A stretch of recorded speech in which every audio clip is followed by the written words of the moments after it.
Okay, part two of Two Dudes and a Mexican. Back with you again.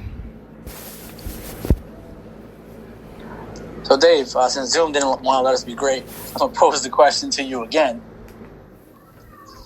If Joe Burrow went number one, obviously, Trevor Lawrence, who everyone's going to tank for next year, or they're saying Justin Fields might creep up and take that number one spot. I don't know how, but if Trevor Lawrence had a waiver to come out this year, who would you take number one, Trevor Lawrence or Joe Burrow? Listen, I'd still go with Joe Burrow. Listen, not to take anything away from Trevor Lawrence. I think he's a great talent. Listen, everybody's talking about sunshine and that hair. I think he's going to be a good, a really good quarterback when he comes to the NFL. But listen, they went head to head, man, and look who won. Listen, I think Joe Burrow is definitely, one of those quarterbacks that, you instill into an offense. You put him on a team, man, he's going to make a difference right away. Cincinnati had a tough year last year. And before that, I forgot the last time they actually had a good year. But I think Burrow's going to make a huge difference when it comes to that team. I just think some of the qualities that he has, he's really going to be able to bring to the NFL and make a difference on that offense. Pete, talk some sense into Dave. Do it right now. Dude, there's no way that somebody is going to pass on sunshine, man. I'll give you the main reason. Sunshine, if you want to give you the main reason why somebody is going to pick him first is because he's younger and has done it for more years than Burrow has. Burrow had a 1-year thing so far. He had an unbelievable year, but it was 1 year. Trevor Lawrence has been a winner every single year. He went to the championship last year. He won the championship the year before that. He's been great every single time he's played. So one game losing. So did he win it last year though against Burrow? But I was going to say he's lost one game in 2 years. One game in 2 years. Hey. Who's lost more games in the past 2 years? Him or Burrow? No. Lawrence has lost one game in 2 years. When they go head to head, listen. It's a team sport, Dave. It's a team sport. I know. Burrow better though, so that's why we saw like 15 players off of LSU's team got drafted in the first 2-3 rounds of the draft because they had a stacked team. Clemson had a good team too, but LSU had stacked a team. They had more players drafted. They tied for the most players drafted ever in history of the NFL draft. They had a stacked team. So when you look at that, you're like one person is going with maybe 3-4 guys on offense, and the other guys, his entire offense is going to the NFL draft. So I think there's no way that somebody as great of a year as Burrow's had that they're going to pass up somebody who's younger and has more experience of doing better than Trevor Lawrence. Listen, I'll add this in. Trevor Lawrence probably shouldn't have beaten Ohio State. Yeah. Ohio State, I think, had the better team. Their defense was super stacked. If you couldn't tell, I think they had 3 first-round draft picks from that defense. And somehow he found the will and a way to win. Like, talent-wise, Clemson didn't have the best team talent-wise going into that Final Four. I would say they were the third best team on paper. But you saw the plays he made against a tough defense. You saw Chase Young was killing him. But that toughness, like his moxie, all that stuff came into play when he was making plays with his feet, making plays with his arm. Just that alone. I didn't think they were going to – I picked them to beat Ohio State, but majority of people picked Ohio State to win that game. And that's because they just had a better team on paper. And then against LSU, he got them out to an early lead. His defense couldn't stop Joe Burrow. And he was also playing another great defense. And also T. Higgins got hurt. Like, 2 of his receivers got hurt in that game. Like, T. Higgins would come out, then come back in, and then come back out again. And then I believe their second best wide receiver was also injured in that game. And Travis Etienne was like his only weapon in that game. Yeah. So while I'm not going to take away anything from Joe Burrow's season, listen, man, he beat Georgia. He beat Alabama. He broke college football records, didn't he? He broke records. Yeah, he broke records. He broke 60 records. touchdowns. He beat Oklahoma. And he, at the end of the day, he did beat Trevor Lawrence head-to-head. I just think LSU was way more stacked. And if they had to come out at the same time this year, I just think I wouldn't bet against Sunshine, man. You're going to see next year. If he brings down a national championship, he's going to be the Heisman, and he's definitely going to be the number 1 pick next year, and I would have just taken him this year. So I'm going to pose a question to you guys then. Uh-huh. Who has the better NFL career, Sunshine or Burrows? I think Lawrence. Trevor Lawrence, dude. Trevor Lawrence. And you also got to remember, like, One, well, it depends on where he's obviously selected too, and then I think that's going to be big too. Apparently, everyone thinks Jacksonville is going to suck next year. So I'm not even going to comment on that. But the point is that also Trevor Lawrence is a bigger guy. He has a stronger arm. So if you want to get into the techniques of their physique and how they transfer towards the NFL where there's bigger players and everything, he's more fit for that. And also, he's only 20 years old. Like, Joe Burrow is 23, about to turn 24 this year. So it's a big difference in terms of Lawrence has actually played more in college pretty much than Burrow has, and he's 3 years younger. So you have a lot more to work with. He's going to absorb everything better. He should absorb everything better. It's just a bigger mold of clay that you can make out of him. Fair point, and that's going to be the discussions that are going to be had for the next couple of years, not only with Burrow and Tua, obviously next year with Justin Fields, because they're saying Justin Fields is going to be great. But Trevor Lawrence is going to have a big weight on his shoulders to live up to the hype. They're saying, he's the next can't-miss prospect, the next Andrew Luck, the next Peyton Manning, guys that you just can't miss on, like franchise quarterbacks. Yeah. Moving along, I wanted to talk about quarantine life and how we're missing sports. So I just want to ask you, Pete, what is the most obscure thing you watch while in quarantine? And we're going to ask each other this every week because it's like obscure, sports related, or it could be anything else. Yeah, I was like, mine is going to be sports related. Well, this one is partially. Well, there's two things really, but I stayed up till 1:30 in the morning to watch South Korean baseball. So Were you FaceTiming Sam Darnold? What does Sam Darnold have to do with this? Like, come on. You're staying up? I don't know, virtual club? I don't know. Listen, and the second thing is this weekend ESPN had the Ocho on, and the Ocho has every single weird type of competitions you can watch. And for some reason, I found myself really watching the hamburger eating contest. With the greatest of rivalries, that we had with Kobayashi. It made me remember Kobayashi before he got kicked out of the World Eating Contest. So that's what I was watching over the weekend. Dave, what were you watching? Hamburger. I mean, I was grilling hamburgers. I didn't realize there was. I kind of got that. Yeah, that's cool. I would have loved it. I'd like to be a part of a hamburger competition, man. I love hamburgers. It's not how they're eating it.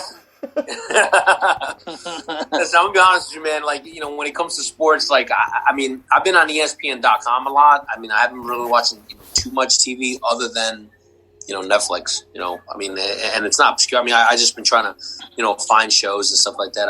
I've been maybe reading too much in terms of the news. NJ.com and NY Daily News, CNN. Dave, you are missing the biggest rivalry in sports. Joey Chestnut versus Kobayashi, man. Oh my God. That is the biggest rivalry in sports right now. Joey Chestnut, man. Wow. Haven't heard right now, it's probably the biggest rivalry in sports because there ain't shit else going on. What are you watching, Nick? So I'm not going to be embarrassed to say this. I was watching the slippery stairs competition. The what? On the Ocho. I don't even know what that is. Wow. I didn't see that one. All right, so basically, you have to go up these very narrow stairs that's being wet and oiled down. Well, I think it's oiled down already, but it's also being watered from the top. It's like 2 flights of stairs with like 5 other people. There's a men's and a women's competition. And it's literally just trying to get up the stairs without falling. And at the same time, as you're trying to get up the stairs, like the players you're playing against can clip you, throw you like backwards. That sounds literally like Wipeout. That's what it sounds like. You're just going upstairs that are slippery. Oh my God! ESPN is actually behind this product. Wow. I don't know if it takes any athletic type of conditioning, but yeah, that's what I was watching. Their strategy. Yeah. Everyone seems to be from California, so I'm not sure if there's any other good players in the United States that play this game, but everyone seemed to be from California. I guess the event took place in California, and it seemed like it was just frat boys and sorority girls basically just going up the stairs, having a good time. And I don't know if there was a prize at the end of this, but there was a post slippery stair interview after every competition. So, like, hey, how'd you feel about throwing that person down or climbing up some stairs? Say now, if we find out Michael Jordan was betting on that, then he has a problem. Yeah, he might have been. He might have been. I'm going to contact with his reps, and we're going to talk about that. Yeah, we're going to talk about possibly. that. That's so before we end the show, we're basically going to say some nice things about a person kind of dear to my heart. Yeah. Who isn't family, but treated me like family. Yeah. As you know, I've been in boxing for almost 9 years, and with boxing comes a lot of socializing. And the place that we mostly socialized when there was fights in New York City was Jimmy's Corner. Yeah. I've known Jimmy since 2011. Yeah. His wife, who also passed, was also very nice and very mean to me in some instances. Jimmy had coronavirus, and he actually passed away today from COVID-19. And I really don't know what else to say about Jimmy, but he was the nicest person you could ever meet.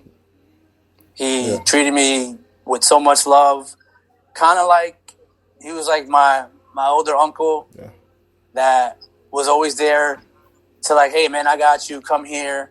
There would be times where I would go to his bar after the fights and it'd be packed. Like, if you've never been to Jimmy's Corner, it's like a boxing staple. In there. You couldn't fit anywhere. But somehow Jimmy always made space for me. Yeah. And he always treated me so good. And at the end of the day, like, this is just terrible news as a boxing fan and as just a person that loved to talk to him, even when it wasn't about boxing. His two sons opened their doors to us as well when he wasn't there. Yeah. So I love Jimmy Glenn. Like, this is a big loss for me. This is terrible. Pete, I know you know Jimmy Glenn, so if you want to say some words on Jimmy, please share. Yeah, it really hit me hard when I found out the news. As you know, we go there after every single fight. Even when it's in Brooklyn, sometimes we'll drive to New York to go to Jimmy's Corner after a fight. And I've been covering fights with you, especially since 2012. And he's the nicest person. I mean, you will go in there after a fight, like Vic said, it'll be completely packed. I remember during the Sergio Martinez and Cotto fight, you could not fit a person. There was a line outside to get in there because they were at capacity. And he would pull me and Vic over. He'd be like, just hold on for a second.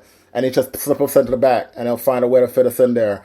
There was another time where I went there, and there was a bunch of people at the bar. It was packed, nowhere to sit. And I was bringing people to show them the place for the first time. I said hi to Jimmy. I was like, there's nowhere to sit, so we'll just wait for somebody to sit up. He's like, no. He moves 3 people down, pushed them down to the side. He was like, nah, they got to sit here. They're VIPs. Didn't even know the people that I brought, but he said they're VIPs. They got to sit there so we can sit at the bar. He was that type of person that he always looked out for you, and he always treated you like you were family, him and his sons. His son, every time me and Vic walk in there, we got the little boxing tags, and he's like, yo, what fight were you covering tonight, or something like that. And then we sit down and talk with Jimmy. I wish we had recorded it. There was one time where me and Vic actually went to his back room, his office, and just talked about boxing from the past and who he imagines, who does he like, who he doesn't. And it wasn't just boxing. He talked about basketball too and who he liked. And it was just his little corner. If you just go in his back corner and look around, you see all the history of boxing and everything. It's just amazing to see it. So for me, and this was the first person that I personally knew that was lost to the coronavirus. So it really kind of like shocked me. I knew he had it, but every day I thought he was doing okay and he would make it out, and I was praying he would make it out. So for this to happen, it just kind of really rocked me earlier today. And I just want to send all the condolences to his family. And I see his sons and I'll see them again. And just hope that they're strong enough and send their prayers to him and his entire family. Dave, you want to add anything about Jimmy Glenn? Yeah, I mean, listen, I didn't get to meet him, obviously. But I never got to meet him. So I know you guys invited me a couple of times, to go to Jimmy's Corner. I mean, I've been there probably, I think, once maybe that I could recollect, and it was a long, long time ago. But listen, I know how important, you know what I'm saying, he is in terms of being a friend, and. That I think that's a special thing, right? Like, you don't have to, call somebody, family. They don't have to be blood. It could be a friend, you know what I'm saying, that you consider family. And obviously this guy is family. Yeah. Whether it's to you guys or the boxing family world or, anything that comes, when it comes to, New York sports. So, definitely my condolences to his family, his blood family. And the boxing family, the boxing world, the fans in New York for New York sports. I know this is a big hit for everybody. So wish I would have met the guy. And from the sound of it, from what you guys are saying, obviously, he was a great guy. So The world lost a great guy. So, what we can do is remember and honor him, for the rest of the time that we're living and the boxing world and New York sports is living. So one of the great things I saw on social media today was everybody posted their pictures that they had there and the pictures that they had with him and everything. Like the last time that I saw this much outpouring out of like social media boxing community was when Vic, you and our boy Juan Beasley had passed away, and we saw how many people he touched. This was one of those situations where everybody had either met or know about or seen or talked to Jimmy, and they know how he is and they know what a kind person he is. And like you even mentioned with his wife, I put a post earlier that says now they're together again, because we were there when we knew about when his wife had passed, and we knew it had changed him a little bit. But now this one was just out of nowhere, and it hurts. But like I said, now he's with them and they're together again. Listen, I'm not going to end this show with our normal way. The only thing I'll say these last words and then we'll head out. He impacted a lot of lives, even if you weren't in boxing. I've been to his place, non-boxing related. The place was always filled. Everyone loved him. So when this is all over, the only thing I'll say is just go to Jimmy's corner once, give his sons a hug, yeah, and honor his legacy. Yeah. Thanks, guys. Peace out, guys.